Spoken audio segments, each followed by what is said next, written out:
Welcome into Morning Brew with Jaffe and Razor, a true morning brew as Razor was on the road coming back from Toronto. Hopefully you got in good enough time. We'll discuss that in a moment, but I'm guessing it was late enough, Razor, that you needed some Fazenda coffee to get you going. Fazenda Coffee Roasters are our lead in-pod sponsor. We can't thank them enough. They are a trusted partner for cafes, bakeries, and restaurants. Expertly roasted specialty coffee. They can help businesses elevate their menus and offer an unforgettable coffee experience. Fresh beans, full equipment support, everything you need. FazendaCoffee.com/wholesale to learn more about how Fazenda can help your business stand out. You can also go to FazendaCoffee.com/morning brew. Check out the Morning Brew blend, the Morning Brew hats that are now in, and the Morning Brew tumblers, the clean canteens. Thank you to FazendaCoffee.com. Razor, did you need some Fazenda? How were your travels back from Toronto? It was a late night. Expected with the customs stop when we land is an extra, at least half an hour. It feels like maybe even more so. So between all of that, yeah, okay, but explain to the people how different it is sometimes going into Canada, where they come onto the plane and it's a breeze, basically. Although every once in a while they do single out one person, for some reason. But how different it is going in to coming back. Yes, so I can certainly explain that. We landed in Toronto on Monday afternoon. We all get off the plane at the same time, like you would normally board deboard a plane. You get into the little building in the charter area, and there was 4 custom guys standing there. They check your passport, and you go in. Yeah. Now here in Boston, you land in Hanscom, where the office is, where the customs agency is on the other side of where we park. So plane lands, drive up to the customs spot. Everybody gets off. You stand in line, go through the customs area, go back around, get back on the plane, turn the plane back on, and then taxi down to the other end private side, of the airport to get out of your car. So it adds a lot. And it's such a mind effort. You know that too. Yes. You're in line at 1:30 in the morning and you're saying, oh, I know that this is just part of the biz and it's first world problems, but geez, I just want to get home. It's easy to complain. It's not really a complainable offense, but it's easy to complain. And the only thing that saved us, saved me, because I hadn't thought about it, was getting off the plane and having 70-degree weather and standing outside last night was manageable. If it had been 20 degrees cooler, I would have been bitching a whole lot more than I did. I think I've told this story before, and I won't go into it long, but if I have, forgive me, and if I haven't, I'll do it real quick. Coming back with the Atlanta Thrashers, we landed at Hartsfield Jackson. I believe we were coming in from Montreal. We do exactly what you're saying. We land, we taxi over to the customs area because it's international terminal, and we get there, and we can't even get off the plane. It's 1:32, and we can't get off because they can't find the customs agents. They're not there. Oh, yeah, of course. Okay, so then we can't get off. We finally get off. I'm going to say it's 3:30 or so in the morning. I don't know if they had fallen asleep or if they didn't. I don't remember what it was. They either fell asleep or they hadn't planned or they hadn't scheduled it correctly. Next thing you know, we have to go through the customs to get back on the plane to taxi around to where the FBO is for our cars. We're all getting home at 4:30 in the morning, legit 4:30 in the morning, when it should have been home at 1:45. So again, issues that are hard to bitch about, but that one was a very bitchable. Bad. That was awful, freaking awful. All right. Enough about travel woes. What about on the ice woes, bud? The Bruins lose to the Toronto Maple Leafs 4-0. The story of the game, my stories of the game, you'll tell me yours, were the Bruins' propensity to take bad penalties, the penalty kill not coming through, the power play not being able to balance the PK. And then I will give a tip of the goalie mask to Anthony Stolarz, but I'm not going to say that Stolarz stole the game. That's my take. Your take, Razor, after being there. Straight special teams. It's the special teams league, and that is the special teams for the Boston Bruins aren't good enough. And that's why they've lost 2 or 3 games that they've won in the past when their special teams are both in the top 5 or the top 8 in the league, which has been consistent for 12 years now. you don't even have to look at the stats. You don't even have to look where their power play is or where the PK is as analysts, because they're in the top 5. They're in the top 6, and that's fine. And bounce around from second to third to fourth, but they're top of the league. That's all you say. Now I'm studying it. Now 23rd, 28th, 25th, 24th. 4 times they've given up 3 power play goals in one game. It's nuts. So for me, it's nothing more, nothing less than the special teams aren't good enough, and it's cost them 3 games. I thought their 5-on-5 game was pretty good last night when they did play. I didn't think they gave Toronto anything off of the rush. I didn't think they gave them any opportunities. I thought their defensive structure was good. I agree. Stolarz didn't steal the game, but he made some big saves, and good. He had some good puck luck around him as well. That the Bruins maybe and Jeremy Swayman didn't quite get in front of him. But that's so again, there's, and Montgomery said as much after. There is positives because they played better last night against the Toronto team than they have at certain times in the season. But at the end of the day, it's results based, and it's a special teams thing. That's all it is. And totality of the game, and I get that there were comments and Monty on our air afterwards on Nesson. Okay, he was, as you said, good with the 5-on-5. I get that, but the totality of the game is where I'm still like, wait a second. If you can't score 5-on-5, you have to win it. As you said, it's a special teams league. You've got to win it with your special teams, or at least don't lose it because of that. And this was such a special teams game loss. And the penalties got maddening for me. I won't put words into your mouth. I mean, do you agree that it's enough, Razor, of these, what I will call unacceptable penalties that are being taken, especially in the offensive zone? Yeah, the game's like the Leafs had the same calls against them. I don't, it is, a couple, it is. It's weird out on the ice, and it's weird how the game's getting called. Some of these games are getting called. The start of the season, the refs are just so whistle happy, and the Bruins haven't been able to get their way out of it. So, I think last night it wasn't like the Bruins had 7 penalties and the Leafs only had 2. Like, it was called both ways at both ends. Well, that's right, and that's therefore the power play the power play had to come through for the Bruins, and it did. Correct. Yeah, exactly. No, and that's it. That was the game last night. It was a power play penalty kill game, and the Leafs were better at both of those things, and that's why they won 3 or 4-0. What is different about the penalty kill? Let's dive into it. Because from a personnel perspective, and I had to go through this, I kept saying to myself, what's really different personnel-wise? Okay, no particular order. I'm just going down a list of players not on the PK now. Jake DeBrusk, he became a second option, right? He was maybe the number 2 unit that went out, depending on game situation. Danton Heinen killed some penalties. Okay, they're both in Vancouver. Boqvist, he played 47 games. I don't remember how much PK he had. Fast, but I don't think he was a heavy-duty penalty killer. Forgive me.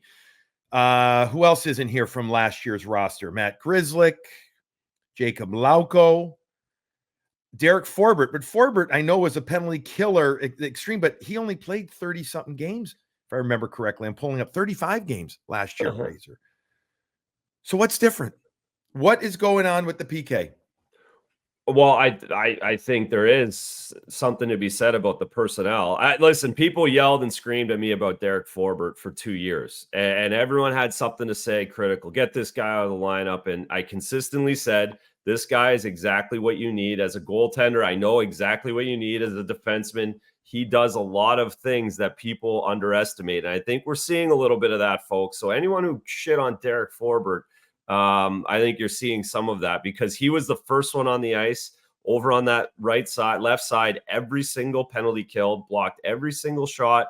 And I get he only played 35 games last year, but I bet those 35 games, the penalty kill was really good. And the year before, I know it was great every time he played. DeBrusk is another guy. Heinen's another guy. Pretty good penalty killer, DeBrusk. He was a very good penalty killer last year. And you talk about speed, and Heinen did a great job as well. So I think those 3 guys does add up. Especially, that's the second part. The first Okay. part is there's too many penalties being Yeah, taken. just freaking too many. There's It's just too many. That's like the penalty kill was good over the weekend because they only took 5 all weekend, Right. 3 all Right. weekend. No, I think wasn't it 3 per game? Regardless, it Yes. was like it was One period. basically Let's that. just Right. say if you're just Right. taking one a period, last night they had 10 minutes halfway through the game. It's Yeah. so you stack that with the fact you've lost 3 good penalty killers from last season to part of the depth of the PK. I think that really affects you when you're taking but again it comes down to your point of high sticking in the offensive zone, trippings in the offense. That's what's causing it to be so bad is you're taking so many of them. So many. And bad penalties, it's kind of like a virus. It starts going through the team. And you know what I mean? It's amazing how many times this year we've seen one bad penalty and within 10 minutes, maybe not even 6 to 8 minutes, another one and another. It's kind of like, well, shit, if that's going to be that way, then I can maybe do it. They're not moving their feet. They're reaching. The one that jumps out to me is David Pastrnak. And David Pastrnak has taken now, I believe it is 8 minors. 16 minutes in penalties. And I think it's at least 4, if not 5 of them have been in the offensive zone for reaching. Razor, that's not acceptable. It cannot be tolerated anymore. And I'm not trying to get bench him again. I don't know. I don't know. But what did you think of his game? I'll start with What did you think of his? I loved his first shot. I mean, I feel bad for Stolarz getting cranked right on the collarbone or wherever that was, but I thought that was a pasta shot, meaning that was the kind of shot I've been waiting for. So heavy, so hard for that short side corner. Sometimes even from the far side, he can whistle it, or from the offside, he can whistle it far side, which is crazy good. But I thought that was a pasta shot. I'm like, okay, he's going to be on. And then I saw a lot of inconsistency in his game. And when he takes that penalty in the offensive zone, you got to control your stick there, don't you? And take him out of it. It's any player. You got to control your stick there. Yeah, you do. And he gets killed by all the penalties too. Yeah, I know he took one, but he gets crushed by all these penalties. He gets completely taken out of the flow, and he has no 5-on-5. He doesn't get going, and then they send him out. You go out on the power play, and they had some opportunities, but they've planted a guy on David one-timer wise. Like it's not somebody else has to become a major threat. So I think there is some frustration for him. Like he is literally being taken. Like I was watching intently every single power play. There's a leaf within a stick length, no matter what's going on the other side. He's got a personal valet wherever he is on the ice. So he's got a butler. He's got butler service there. Yeah. Anything so he was lucky to get that one off and rip it off Stolarz. That was a mistake by the Leafs in a big way. And so I think his game was frustrating last night between not getting on the ice consistently enough, and then when he was snuffed out by the shadow. Yeah. All right, the power play though. You bring up the power play. So the Leafs power play coming into the game 4 for 40, well documented. We talked in the studio about it. They obviously in game talked about it. You guys did. The simplification of their power play was very noticeable last night. No Austin Matthews means that you have one less major weapon to look for, which may have actually helped them last night, Razor. It may have encouraged Morgan Riley to just shoot the freaking puck from like he did on the first one, and then guys looking to just get it through. Matthew Knies in front of the net, a very good option. Matthew Knies. I like his game. I mean, he's really maturing and becoming that. The Bruins power play, though, again, looks to be less intent or content zipping the puck and then firing it from, they tried here. What did they end up having in the game for shots? I think it was 9 power play shots they ended up getting on net. I guess volume was nicer to see. And Stolarz, again, made a couple of good saves. But overall, the Bruins power play, that's what I'm seeing. What are you seeing there? Yeah, I thought Charlie had a shot mentality last night. 9 shots isn't, 9 power play shots. He typically, I don't know what the exact power play shooting percentage is, but I would assume it's over 10%. So you would expect 2 goals out of those 9 shots, expected goals. They didn't, but again, those shots are coming with maybe not the same kind of net front presence that the Leafs had last night. I think the Bruins, again, David's way out on the wing. He's trying to get open. He's trying to find, so you don't have a net presence over there. Brad's down on the goal line, so he's trying to get to the front of the net. So I think, again, it's a pretty good comparison to that Leafs power play, because they were using 5 guys. They had Marner up at the top. He wasn't shooting it, not a threat. Right. Everyone's falling off. You put Riley in, and then you get Phil Kessel wristers all over the place, and a few of them found their way in. So there's something to be said for that. You can show that. I think they still the mentality was there, I think, at times to shoot it from McAvoy, but you need more presence, and you need to find a way to create rebounds and the tips the way the Leafs did. It can't just be a wrister, and a smother. Right. McAvoy, to your point, had 4 shots on goal in the game. He had a couple of other attempts that got blocked. He also had 3 hits. He threw a nice hit in the game, which I don't know about you, but I'm like, there we go. That's what we need to see. I can't remember which player it was on. Stepped up. That Camp, thank you. Yeah, it was good. Yeah, it was very yes moment. Okay, like that's what we talked about that in our last show, that we hadn't seen that. So it's not silver lining. I'm just trying to find a little bit of like, okay, that was a good thing. But on the power play, whether it's I don't know, a Pavel Zacha, a Marchand, I mean, somebody else has got to become a major influencer, Razor. Otherwise, I just think it's too much of a, we know what they want to do eventually, which is to get it to 88 look. And while we love that when it works, right now it's not working enough, bud. That's the thing. Yeah, no, you're right. And they have to adjust. They got Lindholm as well. He's got to find a way. What have you thought of his game lately? What have you thought? I mean, it's such a responsible game, but he's here to get some points too, right? Like at the start, he was getting those points, and you do need to chip in. Again, it's results based, and they're getting shut out, too often. Yeah, Elias Lindholm in the game last night against Toronto, 1953, no points, 2 shots, 11 wins, 12 losses in the face-off circle. He's a very calm guy, right? He's very calm. He's very breathes through things and everything. But, given the contract, given the expectations, there's pressure. No doubt there's pressure. But I'm with you. It's time they need to start seeing more. I think he knows it too. He's talked about it. I need to do this. I need to do that. But saying it, then being able to come through it, I feel like 2 different things for him. But they need some production. I mean, I'm not saying they took a step back against Toronto. I'll ask you, did they take a step back? Let me ask you. I don't think so. Okay. Again, it was the power play and the PK. Yeah. Okay. They didn't, I agree. And I like the 5-on-5 stuff. But as I said on post game, like, I don't find any silver lining though to this game. Like, I feel, because again, it's the totality of the game. If you don't have this game, you got to have that game. You got to manage it. And that's where I felt that, again, penalties and just some decisions, you're like, holy smokes, guys, is this leadership, Razor? How do you stop? How do you stop taking these kind of penalties and the volume of these penalties? You've been on the bench. I mean, at this level, I haven't been on the bench at the NHL level, but at college, and usually it's a leader or somebody steps up and like, enough, or they talk about it, but it seems to kind of spread like wildfire when the Bruins go through this.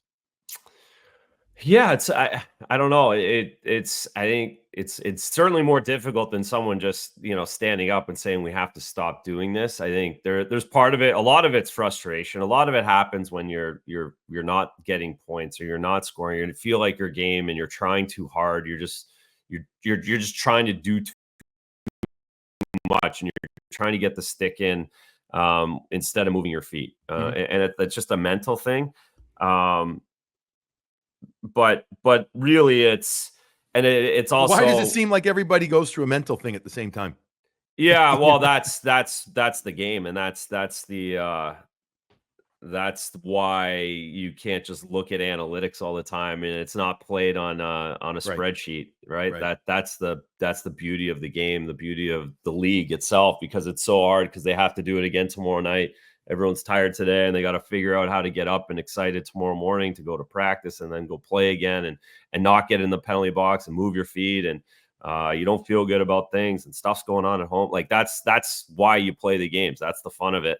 I don't have an answer for how they get out of taking the penalties. I think a lot of it will come with killing some of them off. I think a lot of it, like, again, the other thing too, right? Like you look at it last night, like Swayman bobbles the puck and causes that penalty. Like that's a detail, right? Like that's a screwed up detail on a handoff. And that's really what started it all. Because at that point it was 0-0. There was 12 shots on each side. Everyone's just kind of, all right. Yeah, perfect road was actually fine. Perfect road game, excuse me, in Toronto. Like, let everybody sleep. It's a quiet building. We'll win 1-0 in overtime, or it'll be a 1-1 game right to the end, and we'll try and make a play. Like, that's the blueprint of going into Toronto, and the Bruins did that to that point, and they screw that play up, and Zadorov has to take a penalty essentially, or gets stuck taking a penalty. And then you take a penalty right behind it, and it's 2-0. Now you're chasing. Yeah. So it's just a matter of those little plays, those little details. The margin's really thin in the NHL right now. It's really, really thin, and you have to be dialed. And I think it's just finding that throughout the lineup. Yeah. Speaking of details, perfect segue into talking about Graciano Construction. They serve Boston and the greater Metro West area, and even further. If you have a question and you live further than outside Metro West, still give Doug Graciano a call or check out GracianoConstruction.com, because they really do take care of the details in the construction business. They are the contractor who's going to help you refresh and revitalize your space. They will do it all. Bathrooms, kitchens, porch projects, garages, full renovations, or one room, whatever. Even do painting in your houses. There's nothing that Graciano Construction can't do. Check out GracianoConstruction.com or call 508-330-7589. Give a call to Doug and his crew to discuss what you're looking to do. He'll come by, he'll check it out, he'll give you some options. And again, the details are what matters when you're doing the construction. And the other thing that matters is how you treat people. And they treat people beautifully. They absolutely respect the customer and do it the right way. Can't speak enough highly about Graciano Construction. Same thing goes, Razor, for RTN Realty. All right. So if you've just built a house or you're looking to buy one to remodel and you want to use Graciano Construction, you need a realtor. Check out RTN Realty and call Chris Gentile and use him and his staff of 16 agents and support people, because they've got you covered to get what you're looking for. Looking to buy, sell, or lease a place in Mass, Rhode Island, or New Hampshire? Again, Chris Gentile at RTN Realty. C Gentile, Gentile at rtnrealty.com. Or his cell, 617-835-0845, are the ways that you can contact him. Reach out for a no-pressure consultation. The real estate market is ever-changing. That is an understatement. You need somebody who you can trust and will listen to you for what you want, not what they want you to do. RTN Realty is just the place to do that. Check out rtnrealty.com. Tell them you heard about it on Morning Brew with Jaffe and Razor. Razor, we've got one more sponsor for this show, and it's an oldie but a goodie, and it's Apex Entertainment. You know about Apex Entertainment. Oh, do I ever? You've had some fun up there, haven't you? How many parties do you think you've had at Apex Entertainment? Dozens. It seems like everyone, and then every time we're in Marlborough for 2 games or a weekend or even just one game, it's like, all right, let's everyone lunch at Apex and get the kids on the go-karts or whatever. So it's as good of a party place for kids, especially, as you can find. 100,000 square feet of pure fun is Apex Entertainment in Marlborough. Bowling, go-karts, as Razor says, laser tag, arcade, so much more. Food and beverage there. It's an ideal location for birthday parties and holiday events. Go to apexentertainment.com for more information. Thank you to Apex and our other sponsors. The Toronto Maple Leafs were without Austin Matthews last night, Razor. In some ways, and I mentioned how maybe that actually helped their power play. Yeah. In general, losing a star player, whether it's an Austin Matthews, a Connor McDavid, a Sidney Crosby, whomever, right? It actually can help your team, can it? At times, especially in the middle of a long regular season. It can help bring what I like to say is bring the antenna up. No question. Don't the Leafs have been playing bad too. Yeah, They've been stinking it very out. And inconsistent. there's a Yeah. lot of stress there about that. So yes, Austin Matthews being out frees up Mitch Marner a lot. I think Mitch is a better player when he's on his own. Mhm. I think they force it to each other. I think Mitch can play his game a little bit better. More of a 200-foot game is better. He competes a little bit more when Austin's not around. Power play was better because Riley was there shooting from the top, like we already mentioned. Mitch Marner at the top is a problem. It just doesn't work as well. And yes, they had the antenna up a little bit more, and again, it came down to the power play, and that's what was struggling so much for the Leafs. And their antenna went up with their best player out. Those 5 guys that got out there picked up the slack, and have to feel pretty good about it this morning. And they probably weren't looking for Austin Matthews as much. Yeah, it's a They different probably mentality, weren't. right? It's a That's different simplify. It's mentality. easy. It's even easier to simplify when your best That's my guy's not point. out there. Yeah. Exactly. That's my point. You say, all right, we don't want to do this for long term. And it doesn't sound like Austin will be out long term. Maybe another game for them, but that would probably be it. But in the short term, it does actually help. In some ways, it can help them. It absolutely can. It resets the mindset of what needs to be done. And they did just that. The Bruins added a player in Tyler Johnson. We had been waiting for this signing. Happened a week later than the previous season when Danton Heinen signed as a PTO with the Bruins. So basically, give or take the same amount of time he hung around in camp, a real trooper. Holy smokes, his attitude has been nothing but good. He hasn't gone on the road with the team regularly. He's been back here. He's been skating. He's been doing his thing. He waits. He gets rewarded with the 1-year contract. He must have had an idea that this was going to happen. Okay. But still, it's a lot. It can be tedious waiting around. But I mean, what do you think of his game? And I mean, you got to give him a couple of games in a row to get himself going now, right? No matter what. Yeah, no question. And he was frustrated with the PKs and the power. Like, he didn't get into the game at all. And he said as much after the first, but that was just not a great first game to get into when you're new to a team and you're not really part of the special teams at that point. He might be, and probably could move up the ladder on both sides of it. But he eventually did get some second power play time, but that's a whole different than being out there regularly with the top one, because you're like 28 seconds, let's go. And the Bruins seem to ice the puck regularly in the last 30 seconds or so of a power play. Oh my God. And then the worst part is for the second unit, which is always funny. Like, it's just one of those things about being on that unit, is like, you're the last one out there for it, and the coach is pissed that you didn't score. Right. And he's mad at the end of the 2 minutes, not halfway through, right? Like, he's mad at the 20. end. He's like, get those guys off of there. And but Johnson's game's fine. It's going to take a little bit of time for him to get up to speed. Of course, he hasn't played in 7 months, but he's smart. He'll figure it out. He's very confident in his game. He's won cups. He knows how the league works. It won't take him as long as some of the other guys would. I expect him up to speed soon, but last night's game's hard to judge just because there's so many penalties. And I know the ice was the same for both teams. I'm not saying, but I thought it was crappy. I thought it was absolutely it was bouncing all over the place. What'd you call it? A rubber ball, one of those bouncy balls.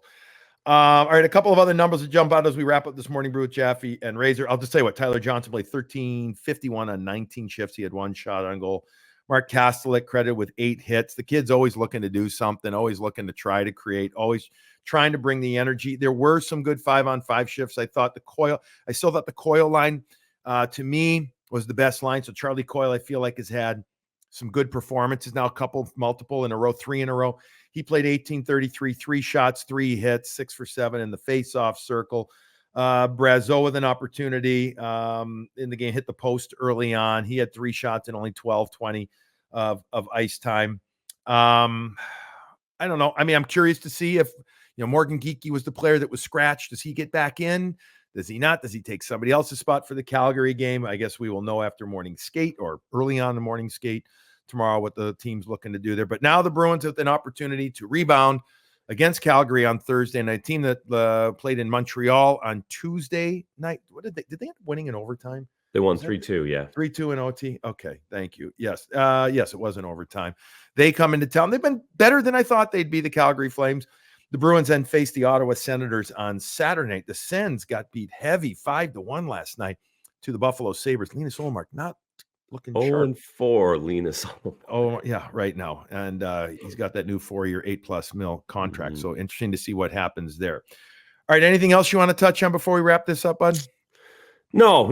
It's all about the special teams and how they figure that out. They gotta be better. Those are the best players on your team. It's a special teams league. I've said it 8 times. It comes down to that, because I think the details were better overall. But it's just hard to find them when you have a game like that. It is. And my legit concern is that we've seen too many times, too many bad penalties, and we've heard too much now. It's got to end. Well, it's got to end. It's got to. Otherwise, you're going to be stuck in this vortex of craziness of not good stuff. So that's just got to end. Again, I sit here and talk behind the mic saying it's got to end, but you get on the ice, that's leadership, and it's got to be mindset too, bud. It just has to be the mindset, right? That it's going to be over. All right, it's going to wrap up this morning brew with Jaffe and Razor. Thank you, RC, for shoehorning us in, yes, buddy, this morning. We appreciate it, big guy, and we'll get this one out. Razor, good to see you. Good to have you back. Tomorrow night, Razor, you will be upstairs. I will be downstairs. And love it. Yep, I will be downstairs standing next to the Greek. And there you go. Greek was around last week. All right, everybody, the Bruins lose 4-0. Opportunity to get back in the win column on Thursday night, and then they have Saturday night at home as well. 2 games back at home. Saturday against Ottawa. Everybody go have another cup of coffee. We will talk to you after the game on Thursday night. One more morning brew with Jaffe and Razor before we're off for the weekend. Everybody have a good day.